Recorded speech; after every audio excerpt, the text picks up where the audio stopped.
नमस्कार, आपके साथ मैं हूं करुणा शंकर शर्मा। मेरे साथ इस बुलेटिन मेरे सहयोगी सुमित चौधरी भी मौजूद हैं। शुरुआत हम कर रहे हैं जयपुर से आ रही खबर के साथ। जयपुर में सीएनजी टैंकर में ब्लास्ट के बाद भीषण आग लग गई है। हादसे में 4 लोगों की मौत हो गई है, 20 से ज्यादा झुलस गए हैं। ट्रक से टैंकर की टक्कर के बाद ये भीषण आग लग गई। ये देखिए आप किस तरह से एक बड़ा धमाका होता है। ये ताजा तस्वीर आपको दिखा रहे जयपुर में ये जो हादसा हुआ है। 10 से 15 गाड़ियां आग की चपेट में आ गई, 4 लोगों की मौत हो गई है। हालांकि मौत की संख्या बढ़ भी सकती है, इस बात की आशंका है।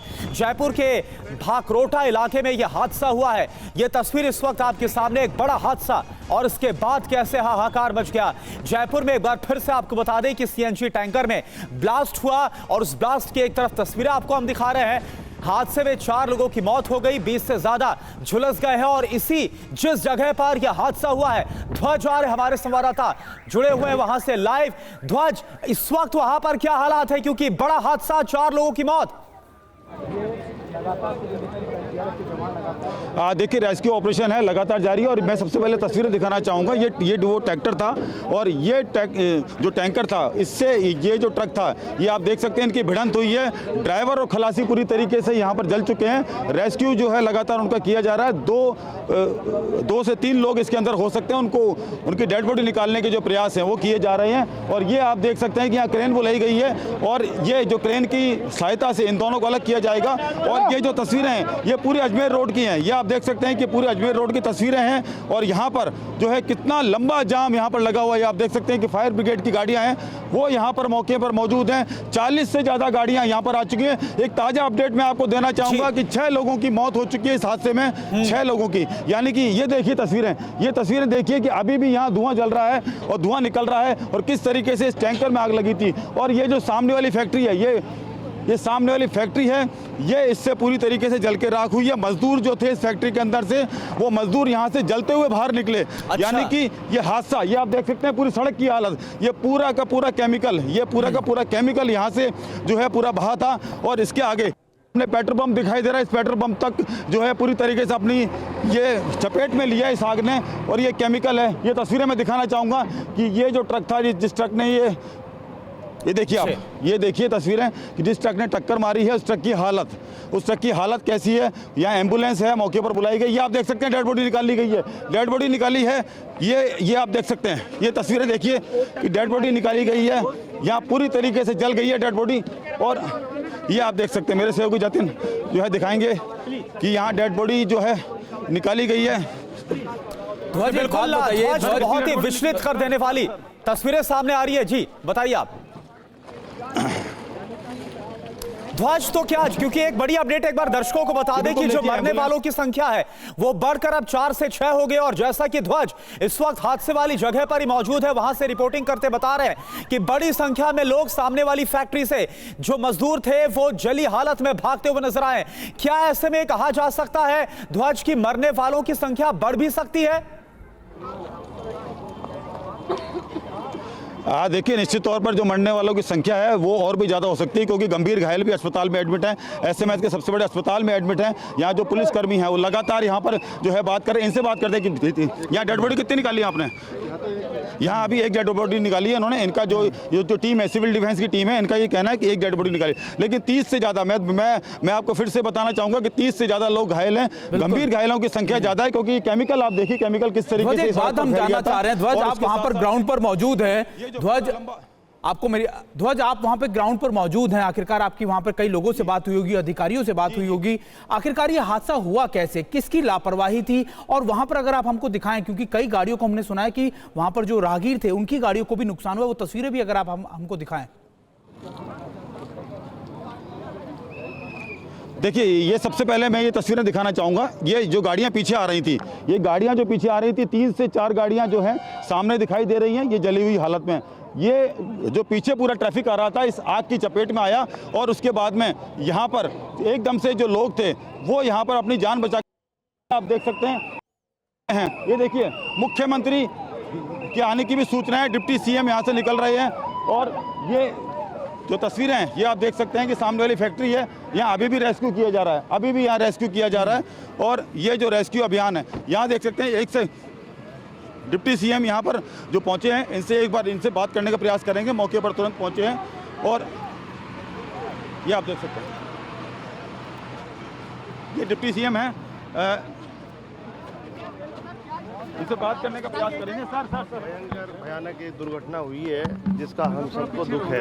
कितनों की देखो अभी बताया जा रहा है वहाँ पे 4 लोगों की डेथ हो गई है और कम से कम 39 लोग करीब वहाँ पे भर्ती है, पेशेंट पहुँच चुके हैं। और ये जो ब्लास्ट हुआ किससे ये सीएनजी का टैंकर था?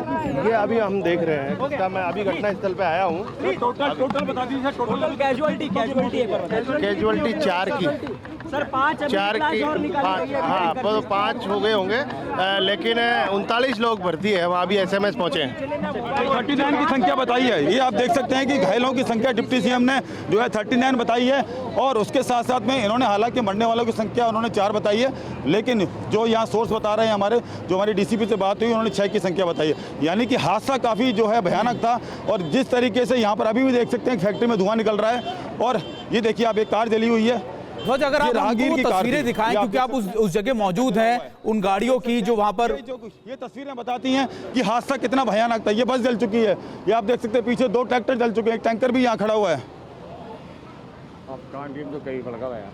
ये आप देख सकते हैं तस्वीरें, बिल्कुल ध्वज, बिल्कुल इन तस्वीरों को आप दिखाइए और बताइए दर्शकों को कि हादसा कितना बड़ा है, कितने बड़े पैमाने में तबाही मची है। बताते रहिए। किलोमीटर का लंबा जाम लगा हुआ है, लोग यहाँ पर फंसे हुए हैं। जो ट्रैफिक पुलिस कर्मी हैं वो यहाँ पर मौके पर मौजूद हैं, उसके साथ साथ में सिविल डिफेंस की टीम यहाँ पर मौके पर मौजूद है। जी तो ये देखिए, इस वक्त ध्वज हमारे साथ उसी जगह पर जयपुर में जहां पर यह हादसा हुआ, वहां से लाइव दिखा रही कि हादसा कितना बड़ा है, कैसे 15 से 20 की संख्या में जो गाड़ियां हैं वो इस आग की चपेट में आ गई।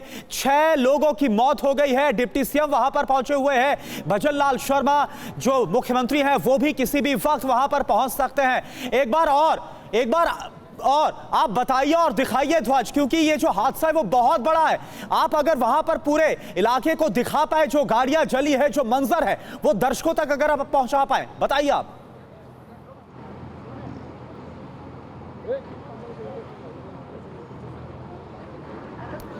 तो ध्वज से हमारा संपर्क टूट गया है, लेकिन ये बहुत बड़ा हादसा जो कि जयपुर में सामने आया है। एक सीएनजी टैंकर और उससे टक्कर होती है ट्रक की, और इसके बाद ये देखिए, एक तरफ आपको तस्वीर दिखा रहे हैं, बड़ा धमाका होता है, और ये धमाका ऐसा लग रहा है कि एक बहुत बड़े रेडियस में एक आग के तौर पर यह गोला बन जाता है, जिसमें 15 से 20 गाड़ियां, दूसरी तरफ आप देख पा रहे हैं पैसेंजर गाड़ियां, बस है, लोग इनमें सवार थे, ये सभी गाड़ियां आग की चपेट में आ जाती है। मरने वालों की संख्या बढ़ भी सकती है, क्योंकि जैसा ध्वज हमारे संवाददाता बता रहे हैं लोकेशन से कि 30 के करीब लोग झुलस गए हैं, कुछ की हालत काफी ज्यादा गंभीर है। वहां पास में ही एक फैक्ट्री है, उस फैक्ट्री में भी आग लग गई, फैक्ट्री भी बुरी तरह से जलकर खाक हुई। जो मजदूर अंदर मौजूद थे वो जली हुई हालत में बाहर भागते हुए निकले। लगातार जो गाड़ियां हैं उन्हें इस वक्त देखा जा रहा है, और जैसा कि अभी ध्वज हमारे संवाददाता ने दिखाया कि ट्रक से डेड बॉडी भी दिखाई है। ध्वज इस वक्त हमारे साथ लोकेशन से मौजूद है। ध्वज, वहां की कुछ और तस्वीरें दिखाइए, क्या मंजर है इस वक्त वहां पर? बिल्कुल देखिए, ये अजमेर रोड था, और ये आप देख सकते हैं कि ये जो गाड़ियां हैं, जली हुई गाड़ियां, एक गाड़ी है, 2 गाड़ी है, 3 गाड़ी है, और उसके साथ साथ में आप देख सकते हैं यहाँ फैक्ट्री भी दिखाई दे रही है। ये जो फैक्ट्री है, ये आप देख सकते हैं कि किस तरीके से ये तस्वीरें बताती हैं कि हादसा कितना भयानक था। ये पूरी की पूरी जो बस है, इसकी सवारियों को निकाला गया, तुरंत यहाँ से निकाला गया, और उसके बाद में सवारियाँ, और जो तस्वीरें कुछ सामने आई हैं कि सवारियाँ जलते हुए जो है आग के गोले के बीच में से भागी। ये आप देख सकते हैं 2 से 3 गाड़ियाँ और जली हुई हैं। यहाँ ये तस्वीरें देखिए आप, किस तरीके से यहाँ का मंजर रहा होगा, ये कितना दर्दनाक हादसा था। और एम्बुलेंस की गाड़ियाँ यहाँ पर मौके पर मौजूद है, दमकल की गाड़ियाँ लगातार आ रही हैं। ये आप देख सकते हैं, ये तस्वीरें देखिए आप, ये तस्वीरें ये बताती है एक ट्रक जला हुआ है। ये लगातार जो यहाँ पर किस तरीके से केमिकल ये पूरे रोड पर बिखरा हुआ है, और यहाँ पर हालात ये आप देख सकते हैं कि गाड़ियों की लाइन लगी हुई है, जली हुई गाड़ियों की। ये आप देख सकते हैं, ये तस्वीरें देखिए आप कि इस हाईवे पे यानी कि इतना बड़ा हादसा, ये बहुत लंबे समय बाद में इतना बड़ा हादसा हुआ है, लेकिन इतना दर्दनाक हादसा था। यहाँ आप देख सकते हैं किस तरीके से यहाँ फोम का इस्तेमाल किया जा रहा है। और ये तस्वीरें देखिए, बाइक देखिए आप, ये किस तरीके से यहाँ पर जो बाइक है, ये पूरा का पूरा ट्रोला जल चुका है। और ये तस्वीरें लाइन से बता रही हैं, ये पूरा हाईवे पे ये जली हुई गाड़ियाँ, ये तस्वीरें बता रही हैं कि ये हादसा कितना भयानक था। और लोग अपनी जान बचाकर भागे। यानी कि गाड़ियों को रोड पर खड़ा होकर, रोड पर जो गाड़ियां खड़ी हुई थी उस रोड पर जो गाड़ियों को खड़ा करके यहाँ की सवारियां भाग गई। और आप देख सकते हैं, ये देखिए सड़क पर खड़ी हुई गाड़ियां पर ये जो मंजर है कितना खौफनाक रहा होगा, ये आप इन तस्वीरों से अंदाज़ा लगा सकते हैं कि किस तरीके से यहाँ पर जो गाड़ियां हैं लगातार 1 दर्जन से ज़्यादा गाड़ियां हमने दिखाई हैं। ये 1 दर्जन से ज़्यादा गाड़ियां एक बात आप बता सकते हैं, ध्वज एक बात आप बता सकते हैं, क्योंकि ये जो हादसा हुआ वो एक सीएनजी के ट्रक में धमाके से हुआ और ऐसा लग रहा है कि करीब आधे से 1 किलोमीटर का इलाका है वो इस हादसे की चपेट में आ गया। हुआ कैसे ये, मतलब इतना बड़ा इलाका कैसे आग की चपेट में आ गया? देखिए, सीएनजी का जो ट्रक था वो यहाँ से निकल रहा था और उसके बाद में एक ट्रक ने उसे टक्कर मारी। ये अभी सूचना आ रही है, दोनों ट्रक भिड़े हुए थे, दोनों ट्रक अभी भी जो उनकी जो हालत है वो अभी दोनों जो है टकराए हुए हैं। और उसके बाद में जब वो केमिकल फैला, वो केमिकल और उसकी दुर्गंध और धुआं इतना ज़्यादा था कि गाड़ियाँ आपस में टकराई, कुछ गाड़ियाँ आपस में टकराई, कुछ केमिकल की चपेट में आई। और उसके पास में जो मैंने बताया कि एक बड़ी फैक्ट्री थी, उस फैक्ट्री को अपनी चपेट में ले लिया। और उसके साथ साथ में जो ये प्लास्टिक की जो ये फैक्ट्री थी और उसके साथ साथ पेट्रोल पंप था, इन दोनों को अपनी चपेट में लिया। तेज़ धमाका हुआ। पेट्रोल पंप की जो है सीएनजी का प्लांट था उसमें भी तेज़ धमाका बताया जा रहा है।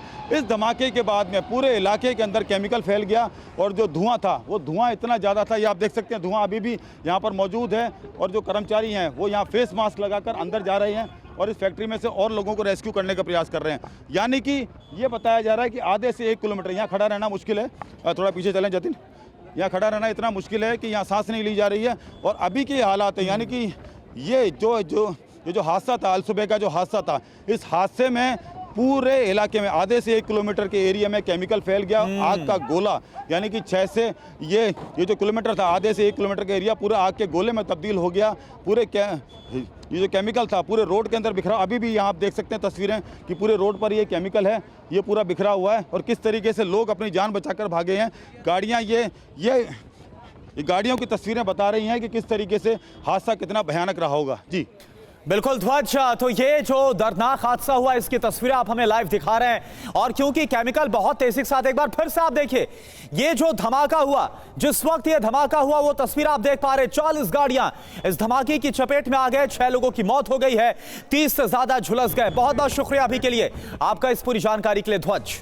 और चलिए आगे बढ़ते हैं और बात करते हैं पुणे में संघ प्रमुख की तरफ से मंदिर मस्जिद विवाद को लेकर जो ताजा बयान दिया गया, अब इसकी बात करते हैं। दरअसल संघ प्रमुख मोहन भागवत का मंदिर मस्जिद विवाद पर सख्त बयान आया है। कुछ लोग हिंदुओं का नेता बनना चाहते हैं, यह संघ प्रमुख मोहन भागवत की तरफ से कहा गया। स्वीकार्य नहीं कि नेता बनने के लिए मंदिर ढूंढें, लगातार ऐसा हो रहा है, यह होने नहीं दिया जा सकता। राम मंदिर बनने के बाद कुछ लोग ऐसा सोच रहे हैं, जगह जगह मंदिर ढूंढने की इजाजत नहीं दी जा सकती है। मोहन भागवत की तरफ से यह बड़ा बयान दिया गया है।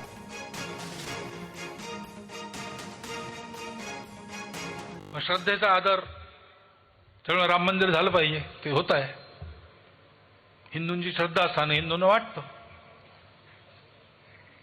परंतु असं केलं म्हणजे हिंदूमध्ये नेता होता येतं म्हणून, किंवा अतिरेकी भूतकाळाच्या ओझ्याच्या परिणामामुळे अतिरेकी तिरस्कार, द्वेष, शत्रुता, संशय याच्या पोटी रोज एक नवीन प्रकरण काढणे हे कसं चालेल? हे नाही चालणार। स्वतंत्र भारतामध्ये आम्हाला भारतात राहायचं आहे असं म्हणणारे सगळे लोक होते। मग भारतात राहायचं आहे आणि भारतीय होऊन राहायचं, आपण सगळे एक आहोत। और आइए अब आपको डिटेल्स में बताते हैं कि मोहन भागवत ने आखिर क्या कहा है। दरअसल अयोध्या राम मंदिर विवाद के बाद मंदिर मस्जिद के मुद्दे लगातार उठाए जा रहे हैं, ऐसा हम देख रहे हैं। ऐसा करने से उन्हें लगता है कि वो हिंदुओं के नेता बन जाएंगे। ये जो सख्त बयान है वो मोहन भागवत की तरफ से आया सामने। दुनिया को अब दिखाने की जरूरत है कि हम सद्भावना से रह सकते हैं। रामकृष्ण मिशन में क्रिसमस मनाया जाता है, ऐसा संभव है क्योंकि हम हिंदू हैं। हम लंबे समय से शांति सद्भाव से रह रहे हैं। अगर हम दुनिया को ये सद्भावना देना चाहते हैं तो हमें इसका एक मॉडल बनाने की जरूरत है।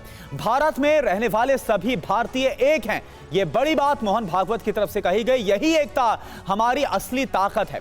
आजाद भारत में सभी भारतीय एक हैं, भारत में रहने वाले सभी भारतीय एक हैं।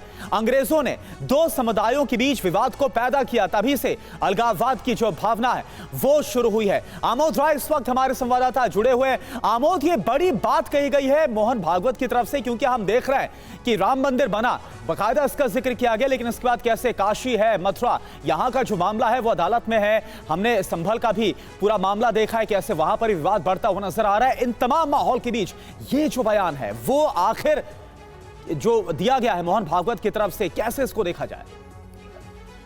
देखिए करुणा, मोहन भागवत ने बहुत स्पष्ट और साफ साफ शब्दों में उन नेताओं को संदेश दिया है जो लगातार ये कोशिश कर रहे हैं कि नए नए मुद्दों को उभार कर और स्वयं को हाईलाइट करें, स्वयं को लोगों के नजरों में लाएं। और ये बात सत्य है कि जब राम मंदिर का केस चल रहा था, आखिरी क्षण में था और सुप्रीम कोर्ट में हियरिंग चल रही थी, तब से आरएसएस और उसके जो अनुसांगिक संगठन है, खास करके बीएचपी, उनके नेता ये कहते नजर आए थे कि ये चूंकि बहुत सालों से लंबित विवादित मामला है, इसलिए इसका निराकरण कोर्ट से होना आवश्यक है, लेकिन आगे इसी तरह के अन्य जगहों पे विवाद बढ़े ऐसा हम नहीं चाहते हैं। और ये मोहन भागवत ने कोई पहली बार नहीं बोला है, इससे पहले भी बिल्कुल उन्होंने कई बार बोला है कि अब अन्य जगहों पर अन्य नेताओं को आगे आकर इस तरह के नए नए विवाद खड़े करने की आवश्यकता नहीं है। तो ये उन अनुसांगिक संगठन के लोगों के लिए नसीहत है जो लगातार कोशिश कर रहे हैं कि नए नए मसले लाकर और नए मुद्दों को आधार बनाकर वो अपने आप को चमकाए, अपनी राजनीति चमकाएं। तो उसका विरोध इस तरह से इसमें आप देख सकते हैं मोहन भागवत के पूरी बयान में। जी, शुक्रिया आपका आमोद इस पूरी जानकारी के लिए। लेकिन यह भी आपको बता दें कि ऐसा नहीं है कि आरएसएस प्रमुख मोहन भागवत ने पहली बार ऐसा बयान दिया है, ऐसे लोगों को यह संदेश दिया है। इससे पहले भी जनवरी 2022 का जिक्र करना बहुत जरूरी है। तब उन्होंने कहा था कि हर मस्जिद में शिवलिंग क्यों ढूंढने की कोशिश की जा रही है। आप देखिए। ठीक है, प्रतीकात्मक कुछ हमारी विशेष श्रद्धा थी, ऐसे स्थानों के बारे में हमने कहा, लेकिन रोज एक मामला निकालना नया, ये भी नहीं करना चाहिए। हमको झगड़ा क्यों बढ़ाना है? ज्ञानवापी के बारे में हमारी कुछ श्रद्धाएं हैं, परंपरा से चलती आई, हम कर रहे, ठीक है, परंतु हर मस्जिद में शिवलिंग क्यों देखना? तो भाई वो भी एक पूजा है, ठीक है, बाहर से आई है, लेकिन जिन्होंने अपनाई है वो मुसलमान, वो बाहर से संबंध नहीं रखते, ये उनको भी समझना चाहिए। यद्यपि पूजा उनकी उधर की है, उसमें वो रहना चाहते तो अच्छी बात है, हमारे यहाँ किसी पूजा का विरोध नहीं। और एक बार फिर साफ हो गया है कि बांग्लादेश पाकिस्तान की सरपरस्ती में जा रहा है। उसका भी वही हाल होगा जो पाकिस्तान का हुआ। 19 दिसंबर को मिस्र में आयोजित D8 सम्मेलन में दौरान बांग्लादेश की अंतरिम सरकार के मुखिया मोहम्मद यूनुस और पाकिस्तान के प्रधानमंत्री शहबाज शरीफ की मुलाकात हुई। दोनों नेताओं ने इतिहास के उन काले पन्नों को नकारने की पुरजोर कोशिश की, जिसमें पाकिस्तानी सेना ने बांग्लादेश बनने के दौरान लाखों लोगों के कत्लेआम कर कहर बरपाया था। जाहिर है दोनों नेता एक दूसरे के गले मिलकर नजर आए। अब ये साफ हो गया है कि बांग्लादेश के अंदर तख्तापलट में कहीं ना कहीं ISI का ही हाथ है और उसी की भूमिका है। और अब आप ये समझिए कि दोनों नेताओं के बीच मुलाकात में क्या क्या डील हुई है। पाकिस्तान बांग्लादेश के बीच ट्रेड पर बातचीत हुई। बांग्लादेश के वीजा नियमों में पाकिस्तान को छूट मिलेगी। पाकिस्तान शिप की जांच में छूट दी जाएगी। सांस्कृतिक आदान प्रदान पर भी चर्चा की गई है। साथ ही सार्क समिट में और पुनरुद्वार पर सहमति बन गई है और लगातार इन्हीं चीजों को लेकर दोनों देशों के बीच में बातचीत हुई। तो ये तस्वीरें साफ करी कि कैसे बांग्लादेश 1971 का जो जख्म है वो भूल चुका है। काहिरा में D8 समिट का आयोजन हुआ था। D8 के इस ग्रुप में मिस्र, तुर्की, Iran, Pakistan, Bangladesh, Indonesia, Malaysia और नाइजीरिया देश हैं। लेकिन बांग्लादेश ने बातचीत और अपनी मदद के लिए पाकिस्तान पर ज्यादा भरोसा जताया। तो ये जो पूरा मौका है, इस तरह से निकलकर सामने आया। लेकिन यह पहला मौका नहीं है जब बांग्लादेश में तख्ता पलट के बाद शहबाज यूनुस की मुलाकात हुई है। पहली मुलाकात कब हुई थी? 25 सितंबर को न्यूयॉर्क में मुलाकात हुई थी, जबकि 19 सितंबर को मिस्र के काहिरा में यह दूसरी मुलाकात हुई है, जिसका जिक्र और जिसकी खबर इस वक्त हम आपको बता रहे हैं। काहिरा की बैठक में यूनुस बांग्लादेश पर हुए जुल्म का मुद्दा भी उठाते हैं। बांग्लादेश ने मांग की है कि 1971 के जुल्म को ऐतिहासिक मान्यता दी जाए, जबकि इस पर पाकिस्तान की दलील थी कि 1974 की त्रिपक्षीय संधि से विवाद को समाप्त कर दिया गया था। यह पाकिस्तान की तरफ से कहा गया। और अब आपको बताते हैं पाकिस्तान पर बांग्लादेश की मेहरबानी का और सबूत सामने क्या आया है। जी हां, अब पाकिस्तानी छात्र ढाका यूनिवर्सिटी में फिर से पढ़ सकेंगे। पाकिस्तानी छात्रों के एडमिशन पर लगा बैन हटा दिया गया है। पाक छात्रों पर बैन यूनिवर्सिटी ने 10 साल पहले लगाया था, लेकिन अब उस बैन को हटा दिया गया। अब बांग्लादेश के छात्र भी पढ़ाई करने के लिए पाकिस्तान जा सकेंगे। ढाका यूनिवर्सिटी के वीज़ा नियम अहमद खान की अध्यक्षता में एक मीटिंग हुई, जिसमें सर्वसम्मति से यह प्रस्ताव पास कर दिया गया। और पाकिस्तान के साथ बांग्लादेश की दोस्ती किस हद तक पहुंच गई है, ये बांग्लादेशी सेना के कर्नल ओली अहमद के बयान से समझा जा सकता है। ओली अहमद ने हिंदुस्तान को धमकी देते नजर आए। और मोहम्मद यूनुस के पीछे जमात और ISIS खड़ी है। इसके पीछे हम ये आरोप आपको ऐसे नहीं लगा रहे। यूनुस सरकार के फैसले ये बात की तस्दीक भी करते हैं। अंतरिम सरकार ने हाल ही में भारत के कई दुश्मनों को रिहा किया है या उनकी सजा को भी कम कर दिया है।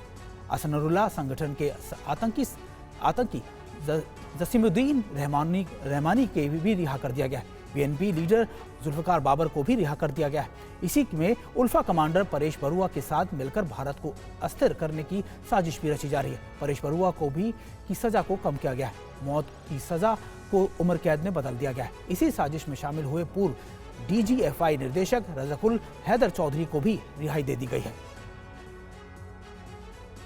तो महाकुंभ 2025 के लिए कल्पवास की तैयारियां शुरू हो गई हैं। श्रद्धालु 30 दिन तक साधना, उपवास और ध्यान करेंगे। कल्पवास में संयम और धार्मिक कर्तव्यों का पालन किया जाएगा। प्रशासन ने श्रद्धालुओं के लिए सुरक्षित ठहरने, स्वच्छता, चिकित्सा और सुरक्षा के खास इंतजाम किए हैं। इस महाकुंभ में सांस्कृतिक और धार्मिक कार्यक्रम भी होंगे, जो श्रद्धा और आस्था को प्रगाढ़ करेंगे। संगम नगरी को भव्य तरीके से सजाया गया है और साथ ही यहां पर आए व्यापारियों में अच्छे व्यापार की उम्मीद भी काफी ज्यादा बढ़ गई है। 4 तस्वीर इस वक्त हम आपको दिखा रहे हैं तैयारियों से जुड़ी हुई भी।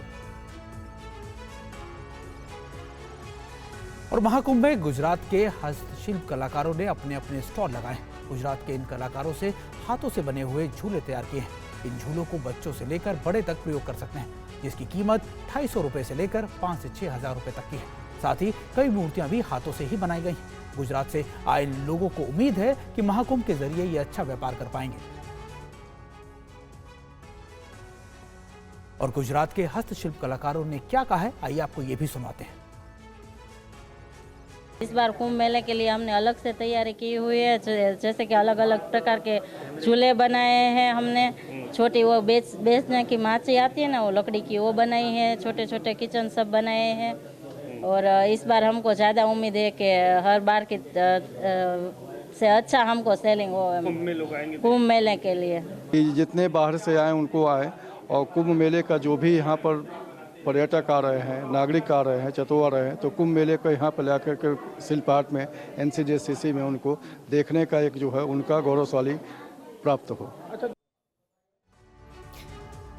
तो महाकुंभ 2025 के बढ़ते क्रेज के बीच एक थोक दुकानदार ने अपने नायाब तरीके से महाकुंभ को प्रमोट करने के लिए एक यूनिक आइडिया भी चुना है। इस दुकानदार ने महाकुंभ की भव्यता को बरकरार रखने के लिए अपने यहां बेचे जाने वाले 14 स्टेशनरी प्रोडक्ट्स पर महाकुंभ की प्रिंटिंग करवाई है। बकायदा महाकुंभ की शुरुआत से पहले इस दुकान से रोज लोग महाकुंभ स्टेशनरी खरीदने भी आ रहे हैं। ये देखिए आप।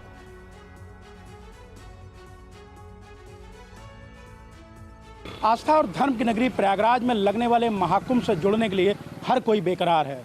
प्रयागराज में कुछ ऐसे दुकानदार भी हैं जिन्होंने अपने यहाँ बिकने वाले सामानों को महाकुंभ के लिए कुछ खास तौर पर तैयार किया है।